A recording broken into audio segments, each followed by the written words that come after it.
세상의 모든 자녀에게 위험으로부터 숨을 수 있는 유일한 곳은 아마도 부모님 품 안일 것입니다. 부모님은 끝까지 자녀들의 편이 되어 주실 분이시고 또한 자녀들에게 다가오는 모든 위험으로부터 지켜주실 유일한 분이시기 때문입니다. 그렇기 때문에 부모님을 등에 업은 자녀는 어느 곳에 있든지 늘 당당하고 또한 자신감이 넘칩니다. 그래서 출렁이는 구름다리를 건널 때에도 이전에는 하지 못하였지만 부모님이 함께 하시기에 능히 건널 수 있게 됩니다. 또한 골목을 이전에는 막고 있던 큰 개가 있을 때에도 부모님이 함께라면 그것을 능히 지나갈 수 있게 된다는 것이죠. 이와 같이 부모님의 자녀들에게 위험이 다가올 때 피할 수 있는 피난처요, 또한 위험으로부터 지켜지는 요새와 같습니다. 시편 오늘 읽었던 91편의 말씀은 이 앞장인 시편 90편과 이어지는 내용인데요. 그 제목은 이와 같이 설명을 하고 있습니다. 하나님의 사람 모세의 기도라고 쓰여져 있는데요. 시편 90편에는 이런 모세가 이전에 하나님을 안식적으로 삼았던 자들이 이제는 그들의 죄로 말미암아 하나님의 징벌을 받고 또한 시험을 당하는 그들이 다시 한번 하나님을 안식처로 삼고 하나님의 은혜를 받을 수 있기를 간청하는 기도의 내용들을 담고 있습니다. 그리고 이어서 이 91편의 말씀들을 보면 이렇게 하나님께 피하는 자들에게 하나님께서 어떠한 것들을 행하여 주시는지에 대해서 이야기하고 있습니다. 그러니 모세는 이 기도를 통하여서 하나님께 거하는 자들을, 특히 또한 이렇게 하나님께 피하는 자들에게 하나님께서 어떠한 분이신 것을 이야기해 주고 있는데요. 모세는 하나님께 나오는 자들을 향하여서 전능하신 하나님의 보호하심을 받는 것이 축복이라고 이야기합니다. 그러면서 그는 하나님을 지존자요 그리고 전능자라고 표현을 합니다. 이것은 하나님을 가장 높으시고 가장 능력이 많으신 분이시라는 것을 고백하는데요. 이 시편 90편과 91편의 내용들을 우리가 비슷한 내용들을 좀 살펴볼 수 있는 것이 신명기 32장과 33장의 말씀입니다. 신명기 32장과 33장은 무엇을 이야기하고 있는 장이냐면 하나님께서 하나님의 사람 모세를 통하여서 이제 이스라엘 백성들에게 이야기하고자 하는 것들의 이야기가 나옵니다. 특히 32장의 말씀에 보면 이 모세의 노래라고 나오는데 하나님께서는 모세에게 이와 같이 이야기하셨습니다. 이제 앞으로 이스라엘 백성들이 가나안에 정착하여 살 것인데 그들이 나를 배반할 것이다. 그들이 다시 우상을 섬기고 떠날 것이며 그것에 관하여서 이제 이야기하시면서 하나님께서는 모세에게 그것을 노래를 만들어서 이 가나안에 정착하여 살아가야 될 이 이스라엘 백성들에게 이야기해주고 전하고 가르치도록 하겠습니다. 하나님께서는 이렇게 모세를 통하여서 마지막 명령들을 그에게 행하셨고 모세는 그것을 노래로 만들었고 그것에 관한 이야기를 담음으로써 하나님의 이야기를 전달하고 있는 것이 신명기 32장의 말씀입니다. 이 신명기 32장에도 보면 하나님을 표현할 때 우리가 방금 읽었던 이 지존자 그리고 전능하신 자와 같은 비슷한 표현으로 사용하고 있는데 모세는 이 32장 8절에 하나님을 지극히 높으신 자로 표현을 해줍니다. 지극히 높으신 자라고 표현하는 것은 다른 그 무엇보다 하나님의 특별하심 그리고 으뜸 대신 신중의 신이심을 강조하고 있는데요. 마땅히 하나님에 대해서 표현되어지는 이 지극히 높으신 자가 이 신명기 전체에서 오직 32장에만 사용됩니다. 모세가 신명기 32장에 이와 같이 하나님을 지극히 높으신 자로 표현했던 그 이유가 있는데요. 아까도 앞에서 잠깐 설명드렸지만 32장은 이제 범죄하게 될 이스라엘 백성들을 향한 그 노래가 담겨져 있습니다. 그들로 하여금 깨닫고 다시 돌아오기를 만약 그렇게 되더라도 하나님께 돌아오기를 바라는 그 마음이 담겨져 있는 그 노래의 내용 가운데 하나님을 지극히 높으신 자라고 표현했다는 거죠. 즉 다른 그 어떤 우상과 비교할 수 없는 분임을 이야기하였던 것입니다. 이와 같이 모세는 이 시편 91편에도 똑같이 지존자요 그리고 전능하신 자라고 하나님을 표현하시면서 하나님이 어떠한 분이신지를 분명히 이야기하고 있습니다. 하나님께서는 이 출애굽 과정을 통하여서 본인이 어떠한 분이며 어떠한 능력을 갖고 계신지를 충분히 보이셨습니다. 그래서 그 모든 여정 가운데 행하신 기적들과 이적들을 통하여서 하나님께서 모든 것을 하실 수 있는 분임을 분명히 보이셨고, 또한 이 출애굽 과정의 시작이라고 할 수 있는 이 10가지 재앙을 통하여서 하나님만이 유일한 신이심을 분명히 보여주었습니다. 이 출애굽기에 나오는 이 10가지의 재앙은 이 당시 애굽에서 섬기는 신들과의 연관성이 있습니다. 그래서 그것을 통하여서 하나님께서는 그것의 모든 것을 뛰어넘고 통찰하시고 그것들을 무너뜨리는 분이 오직 하나님 한 분밖에 없다. 그러니 너희가 섬겨야 될 신은 오직 하나님이라는 것을 분명히 보여주셨다는 거죠. 그리고 그들의 모든 여정 가운데 정말 이게 사실이야 할 정도의 놀라운 기적과 이적들을 보이셨죠. 홍해를 가르는 사건이나 돌에서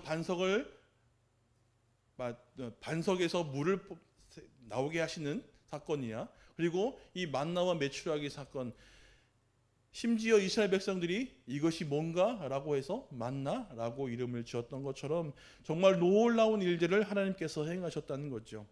이렇게 모세가 하나님을 지극히 높으신 자, 그리고 지존자, 전능하신 하나님이라고 표현했던 것은 이스라엘 백성들로 하여금 그들이 하나님을 온전히 믿고 따르기를 원한 마음이 담겨져 있지 않을까 생각합니다.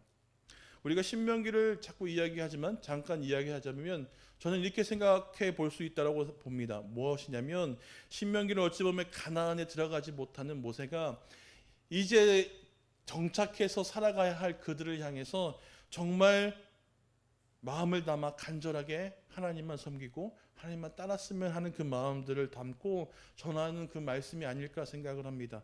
그런 마음을 담근 것 가운데 모세는 하나님을 지극히 높으신 자, 지존자, 전능하신 자로 표현함으로써 너희가 앞으로 섬기고 따라야 하고 그 정착된 땅에서 삶을 살아갈 때 절대 잊어서는 안 될 분이 하나님이라는 것을 그들에게 강조해 주고 있다는 것이죠. 결국 시편 91편 이 1절의 말씀을 통하여서 모세는 하나님이 어떠한 분인지 것을 분명히 우리에게 보여줍니다. 왜 이같이 모세는 계속해서 하나님에 대해서 이와 같이 이야기를 하셨을까요?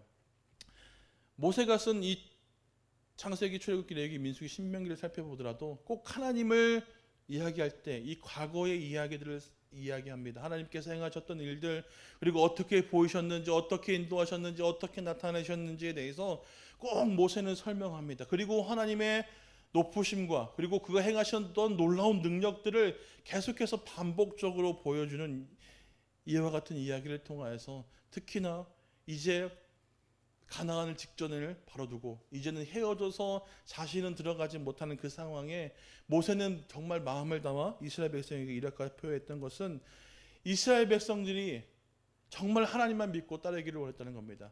하나님의 능력, 그것도 보유심도 있지만 우리가 믿고 따라야 될 분이 어떤 분이며 또한 그같이 위대하시고 영광 받기에 마땅하신 분이 과연 그 말씀을 어겼을 때 우리가 당해야 하는 그 고단, 고통이 무엇인지를 알게 하기 위해서 이 모세는 하나님에 대해서 설명을 이렇게 해준 겁니다.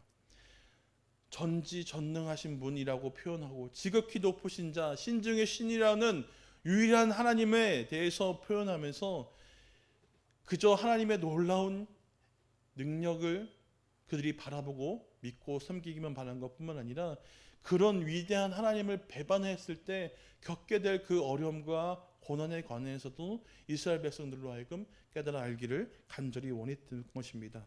그렇기 때문에 모세는 하나님을 전능한 하나님으로 표현하면서 그들로 하여금 온전히 하나님만 바라보고 그리고 그 말씀을 지키며 살아갔을 때는 어떻게 되었는지, 그 말씀을 어겼을 때는 어떻게 되었는지에 관해서 이야기를 해 주었다는 것이죠. 이러면서 모세는 하나님을 지극히 높으신 자, 지존자, 전능하신 하나님으로 표현하지만 또한 이스라엘 백성들을 이와 같이 표현합니다. 우리 1절의 말씀에 보면 이와 같이 표현하는데요. 지존자의 은밀한 곳에 거주하며 전능자의 그늘 아래 자는 자여 라고 표현합니다. 즉 지존자의 은밀한 곳에 거하는 자, 그리고 전능한 자의 날개 아래 거하는 자라고 표현을 한다는 것이죠. 이와 같이 모세가 이스라엘 백성들을 표현했다는 것은 결국 이 은밀한 곳 그리고 그 날개 아래 거하였다는 것을 통하여서 그들이 어떤 상태에 있고 누구인지에 대한 이 정체성에 대해서 다시 한번 언급해주고 있습니다. 은밀한 주의 지존자의 은밀한 곳에 거하는 자라는 것은 결국 하나님께 속하여 그 관계가 깊은 관계를 맺고 있음을 이야기해주고 있는데 은밀한 곳은 나만 아는 곳입니다. 그리고 또 지존자 즉 왕으로서 은밀한 곳에 같이 거할 수 있는 것은 정말 그 관계가 깊지 않고는 있을 수 없는 일이라는 거죠. 그와 같이 하나님과의 관계가 깊고 그리고 은밀하게 연결되어 있는 그들 그리고 또한 전능자의 날개 아래 거함을 통하여서 그들이 하나님의 보호하심을 받는 하나님의 백성인 것을 분명히 언급해 주고 있다는 겁니다. 이렇게 하나님과의 관계성을 가지고 있고 하나님의 보호를 받는 하나님의 백성들이여 하면서 모세는 이제 자신이 겪었던 그리고 자신을 생각하는 그 하나님에 대해서 이야기를 했는데 오늘 2절의 말씀을 함께 보겠습니다. 2절의 말씀을 같이 읽어보겠는데요. 읽겠습니다. 나는 여호와를 향하여 말하기를 그는 나의 피난처요 나의 요새요 내가 의뢰하는 하나님이라 하리니. 아멘. 모세는 하나님을 나의 피난처요 나의 요새요 내가 의뢰하는 자다라고 이야기를 합니다. 피난처와 요새라고 이야기하는 것은 결국 내가 받을 수 있는 대상임을 분명히 이야기해주고 있고 또한 내가 의뢰하는 자다라고 하는 것은 무엇을 이야기하는 걸까요? 결국 내가 의뢰하면 이것이 이루어지고 그것을 행하실 분이라는 것에 대한 확신을 가지고 있는 내용이라는 겁니다. 모세는 하나님의 보호하심을 받는 똑같은 백성이지만 특별히 그가 하나님을 피난처요 요새라고 이야기했던 이유는 정말로 피난처와 같이 내가 도망하여 숨을 수 있는 곳 그리고 위험으로부터 내가 거할 수 있는 곳에 관해서 이야기했고 또한 요새라는 것을 통하여서 나에게 다가오는 그 어떤 어려움도 막아주고 보호해 줄 분이 바로 하나님인 것을 이야기해 주고 있다는 것이죠. 모세는 하나님이 나에게 다가오는 위험으로부터 피할 수 있는 곳이며 그곳에 요새와 같이 위험으로부터 나를 지켜주고 그 위험을 막아주는 곳이라고 이야기합니다. 그래서 3절에 보면 이 어려움을 겪은 가정 가운데 정말 피난처요 요새 되신 하나님에 대해서 이야기를 해주고 있는데 이렇게 이야기합니다. 이는 그가 너를 새 사냥꾼의 올무에서 심한 전염병에서 건지실 것이미로다 라고 이야기를 하면서 하나님께서 피난처로서 요새로서 어떠한 역할을 감당해 주시는지 이야기해 줍니다. 우선 새 사냥꾼의 올무에서 우리를 구원해 주실 것이라고 이야기하고 있는데 올무라는 것은 무엇입니까? 동물들을 잡기 위해 쳐놓은 덫입니다. 와이어나 지금은 좀 튼튼한 밧줄을 가지고 동물들이 다니는 길목, 즉 멧돼지나 사슴이나 토끼 또한 새나 닭 등이 다니는 길목에다 쳐놓고 그들의 목 혹은 발이 걸리도록 쳐놓은 그 그물이라는 것이죠. 덫이란 건 뭡니까? 알고 있을 수 있을까요? 잘 모를 수 있다는 거죠. 즉 인간을 통하여서 내가 알지 못할 그 다가온 어려움에 대해서 하나님께서 보호하시고 지키신다는 거죠. 이 올무는 사람이 놓는 것입니다. 그렇기 때문에 이 올무가 상징하는 것은 결국 인간을 통하여 오게 되는 위협 그리고 그들로 말미암아 다가오게 되는 그 같은 어려움들을 하나님께서 막아주신다라고 이야기하는 겁니다. 또한 그와 같이 또한 심한 전염병에서 우리를 지켜주신다라고 얘기하는데 이것은 어떤 병의 대표적인 것을 상징하기도 합니다. 그리고 그 병의 대표적인 걸 상징하면서 또한 우리에게 보여주는 것은 외부부터 다가오는 그 모든 어려움들을 상징하고 있는데 결국 우리가 처해서 겪게 되는 모든 어려움 상황 가운데서 하나님이 그와 같이 피난처로서 요새로서 지켜주신다는 것을 이야기해 주고 있다는 것이죠. 그러면서 이와 같이 하나님에 대한 이야기, 그리고 그 반복적인 것을 이야기해 주고 있는데, 모세는 이런 하나님에 대해서 어미새가 아기 새를 보호하듯이 그 날개 밑에 거하는 것, 그리고 또한 그것을 무엇으로 비유하냐면 방패와 송방패로 비유합니다. 그래서 우리 말씀에 보면 4절 말씀에 보면 이렇게 이야기합니다. 그가 너를 그의 깃으로 덮으리니 내가 그의 날개 아래 피하리로다. 그의 진실함은 방패와 손방패가 되시나니 라고 말합니다. 방패라는 것은 몸 전체를 가릴 수 있는 큰 방패라고 이야기합니다. 쉽게 생각하면 우리 보통 로마 병정들이 쓰는 방패가 사각형으로 몸 전체를 가릴 수 있게 된 방패입니다. 그 방패를 나타내고, 또한 손방패라는 것은 손에 끼일 수 있는 작은 방패라고 이야기합니다. 로마 병정들의 대표적인 이 방패 술에 대해서 정말 기가 막히게 그 어떤 것도 뚫을 수 없는 방패라고 본인들을 자랑하기도 합니다. 또한 그 시대에 그것을 쉽게 뚫을 수도 없었습니다.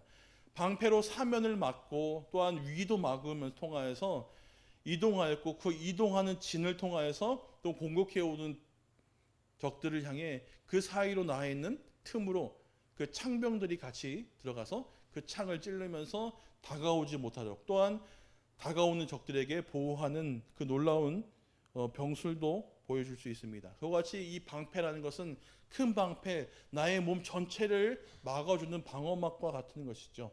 손방패라는 것은 어떻게 합니까? 적과 싸울 때 적의 나에게 공격해오는 그 모기를 막을 수 있는 방패를 이야기합니다.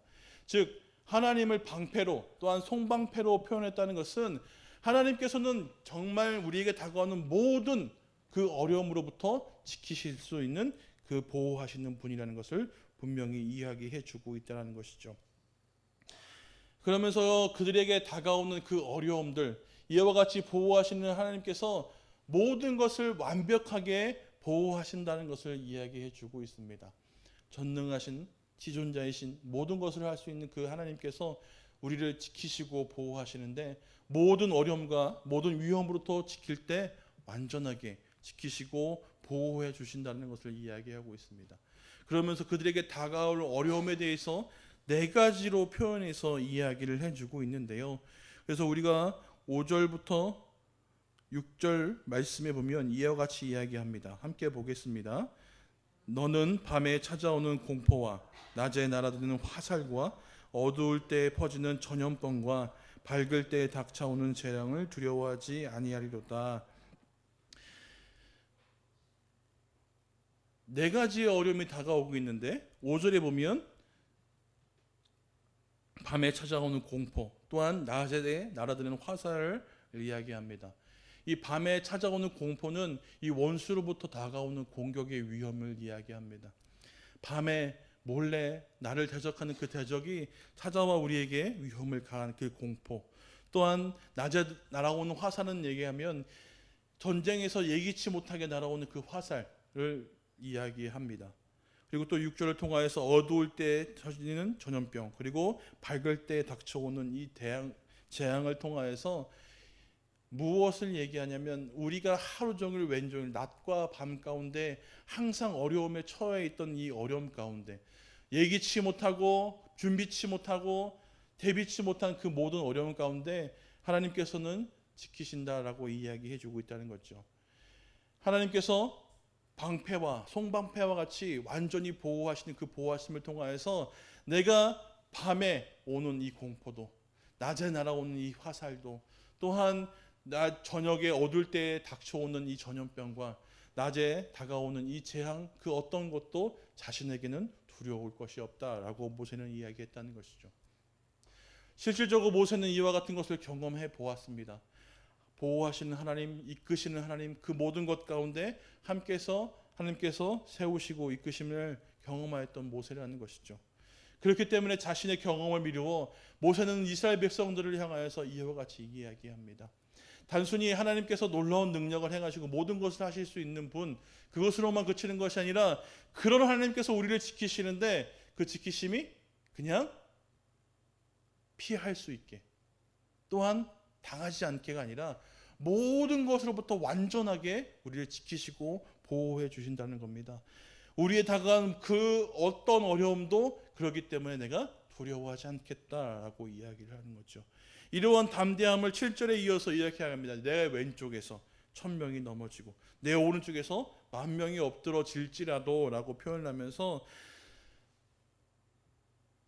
하나님을 믿는 나는 이와 같이 많은 사람들이 겪게 되고 쓰러지게 되는 이 같은 어려움 가운데서도 나는 살아남을 수 있다. 왜냐하면 하나님께서 이 재앙이 내게 미치지 못하게 하시겠다라고 그는 분명하게 확신을 가지고 있었기 때문입니다.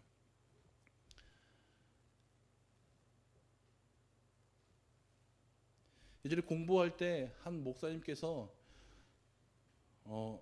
귀신이 우리를, 즉 사단이 우리를 시험에 넘어뜨리려고 할 때 우리에게 직접적으로 해를 가하지 못한다는 이야기를 들었습니다. 왜냐하면 우리가 하나님께서 보호하신 맺는 하나님의 백성이기 때문에 그들은 어떻게든지 우리가 넘어뜨릴 수 있는 방법으로 우리를 유혹하지만 직접적으로 해를 가하거나 우리의 목숨을 앗아갈 수는 없다고 이야기를 함을 통하여서 제가 들었던 이 생각은 결국 하나님께서 정말 지키시고 보호하신다면 1000명이 넘어지는 그 재앙, 10,000명이 쓰러지는 그 전염병 가운데서도 내가 온전할 수 있었다는 것은 결국 하나님께서 그와 같이 보호하시고 계시는 우리가 하나님의 백성이라는 것을 알고 있기 때문이 아닐까 생각합니다. 그렇기 때문에 우리가 사단의 어떤 유혹으로부터도 이길 수 있는 것, 그리고 그 유혹 가운데서도 우리가 두려워하지 말아야 할 것은 우리는 하나님을 지키시는 하나님의 백성이며 또한 하나님께서 우리를 주관하시고 계시기 때문에 그 어떤 것도 우리의 목숨을 해하거나 앗아갈 수 없다는 것을 기억해야 합니다. 그렇기 때문에 사단을 향해서 우리가 담대해 줄 수 있는 것은 하나님께서 지키시는 하나님의 백성이기 때문에, 또한 하나님께서 그런 나와 함께 하시기 때문에 비록 유혹을 통하여서 우리를 넘어뜨리게 할지라도 우리를 해하거나 다치게 할 수 없다는 것을 통하여서 우리는 하나님의 백성이 얼마나 큰 축복과 은혜를 받고 있는지를 알 수 있다는 것이죠. 모세는 하나님께 피하는 자에게 하나님께서 어떠한 분이심을 분명히 이야기해 주고 있습니다. 그래서 이스라엘에 대한 이 중보의 기도를 통하여서 그들로 말미암아 뭐라고 얘기하냐면 자신들의 죄로 말미암아 하나님의 진노하신 가운데 어려움을 겪었던 그들을 위하여서 모세는 하나님께 피하는 자들에게 하나님께서 어떻게 보호하시는지를 다시 이야기합니다. 이스라엘 백성이 하나님의 진노하심을 겪었던 그 어려움들은 결국 하나님을 의지하지 않았기 때문이며, 그래서 그들이 하나님을 신뢰하지 않기 때문으로 얻게 된 그 모든 어려움을 이제는 다시 한번 돌이켜서 하나님을 신뢰하고 하나님을 의지함으로 그 가운데 피하게 되면 모든 것으로부터 하나님께서 지키시고 보호해 주신다라고 이야기하는 것이죠. 그래서 모세는 시편 90편에 뭐라고 얘기하냐면 세상의 것들은 풀과 같이 시들어지고 없어질 것이나 하나님의 영원하심과 그와 함께 거하는 자에게 더하신 그 은혜가 영원하고 계속될 것을 이야기합니다. 그러면서 세상에 없어질 것을 의지하고 그것을 소망하고 바라는 것이 아니라 영원히 사그러지지 않는 그 하나님의 은혜와 축복들을 바라고 그것을 찾아야 할 것을 강조하고 이야기해야 합니다. 그런 모세가 이스라엘 백성뿐 아니라 우리에게 이야기하는 것은 하나님을 피난처로 삼은 자들에게 하나님께서 어떻게 되어주시는 것을 알게 하시고 또한 그것을 통해서 우리도 하나님 안에 그리고 하나님의 그 피난처 안에 거할 수 있게 해주셨다는 겁니다. 하나님께서 하나님을 피난처로 삼은 그 자들에게 완전히 보호하시는 피난처시요 요새시라고 말씀합니다. 또한 그런 하나님은 지존자시며 전능하신 분으로서 세상의 모든 어려움으로부터 완벽하게 우리를 지키신다고 합니다. 그것을 새끼를 보호하는 어미와 같이 날개를 덮음으로써 또한 방패와 송방패와 같이 완벽하게 우리를 지키시고 보호해 주신다라는 것을 이야기함을 통하여서 하나님을 붙들고 의지할 수 있도록 이야기하였다는 것이죠. 즉 하나님을 피난처 삼은 자에게 하나님의 은혜가 계속해서 더하여진다는 겁니다. 모든 어려움을 이길 수 있도록, 모든 힘듦을 견뎌낼 수 있도록 하나님께서 그 하나님의 은혜가 계속해서 그들 가운데 거할 수 있게 해 주셨다는 겁니다. 하나님께 피하여 그 가운데 거하는 자에게 하나님께서는 돌보시고 보호하실 것을 확실하게 말씀하셨고 또한 나타내 보이셨으며 증명해 보이셨습니다. 그러기에 하나님께 피하는 우리가 해야 하는 것은 걱정이 아닙니다. 그러기에 우리가 해야 하는 것은 우리의 연약함만을 비는 것 또한 아닙니다. 우리가 해야 하는 것은 그 지존하시고 전능하신 하나님께서 역사하실 것을 우리가 기대하며 기도해야 한다는 것이죠.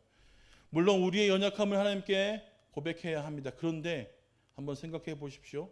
계속해서 우리의 연약함만 하나님께 빌고 있다면 그것은 우리의 연약함을 인정하는 것이 아니라 하나님 내가 이렇기 때문에, 하나님 내가 이렇기 때문에, 하나님 내가 이렇기 때문에와 같은 변명거리가 되지 않을까 저는 생각을 합니다. 그렇기 때문에 오히려 그것을 연약함을 인정하는 것이 아니라 오히려 그 연약함을 인정하지 못하기 때문에 계속해서 반복적으로 하나님께 구하는 것이 아닐까 생각해 보기도 합니다. 그렇기 때문에 우리가 해야 하는 것은 결국 하나님의 이루심을 기대하고 바라고 기도해야 한다는 것이죠.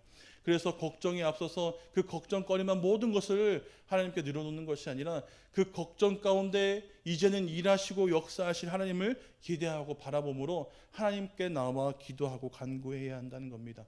지금 우리가 그렇게 하고 있지 않습니까? 계속해서 아침 기도회를 통하여서 이제는 우리의 걱정거리를 담아서 하나님 어떻게 합니까가 아니라 하나님 이제 하나님께서 행하실 일들을 바라보고 기대합니다. 그러니 하나님 이루어 주십시오라는 기도를 우리가 하고 있지 않습니까?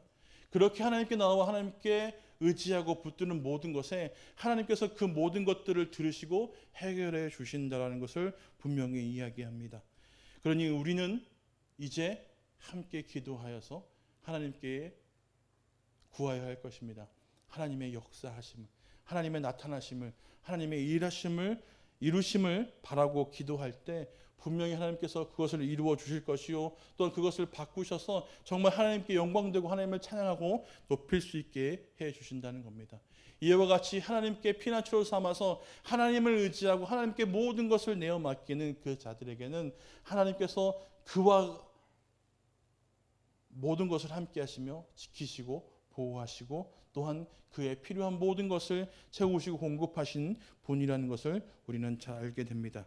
그러니 이 시간 우리가 함께 기도할 때 그런 하나님을 향해서 함께 기도하게 하시고 또한 그런 하나님을 바라고 기도할 때 놀라운 하나님의 이루심을 통하여서 우리 가운데 더하신 하나님을 말미암아 더욱더 하나님 붙잡고 의지하는 우리 모두가 되지 않을까 생각합니다. 그래서 하나님께 우리의 연약함을 인정하고 고백한 우리 모두가 이제는 해야 하는 것은 하나님의 역사하심을 기대하고 기도하고 그리고 그런 하나님의 나타내심을 소망해야 하는 우리 모두가 되기를 주님의 이름으로 축원드립니다. 이 시간 우리 함께 찬양하고 기도하겠습니다.